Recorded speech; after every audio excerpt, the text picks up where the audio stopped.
I feel like this whole interview is just truth bombs being dropped on me where I'm just like, whoa. You have to try the mouthfeel of the mignonette. Please don't say mouthful. Tonight will be madness. The menu serves up a buffet of twists and turns. Buffet. Food pun. The food puns are going to be intended, I'm sorry. How much did you know before reading the script, and were there any twists that you saw coming? No, I think that's what attracted both of us to this film. I had a feeling that, without any spoilers, things weren't as they seemed between Margot and Tyler. I thought I kind of sensed a bit of strangeness there, but with that ending, how can you possibly see it coming?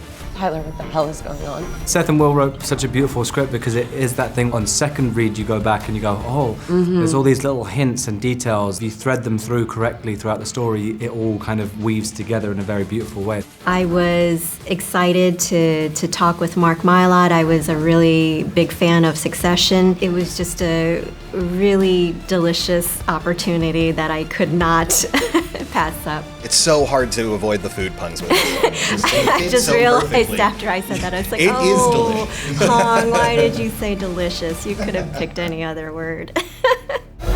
Please hold still.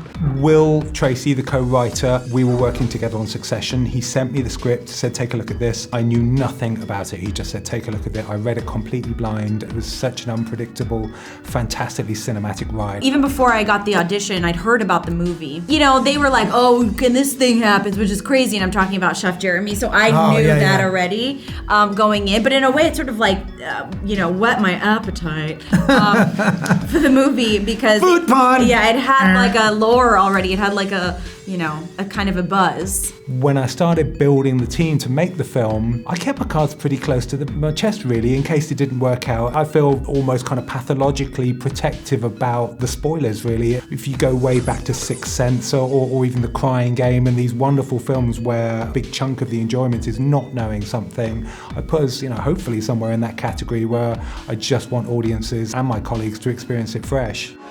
Are you crying? It's just I find it all very moving. Chef bans Instagramming your food. Would you be on his bad list? Absolutely not. I actually get in trouble for the opposite reason.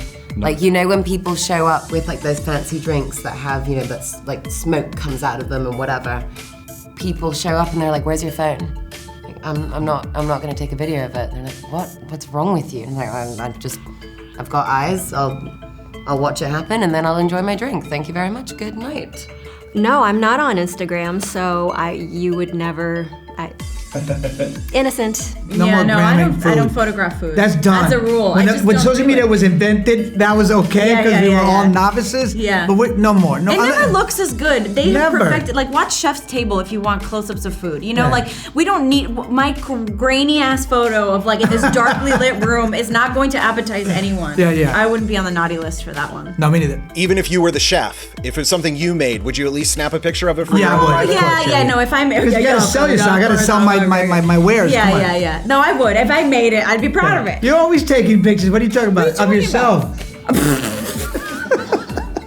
I made it. She made them.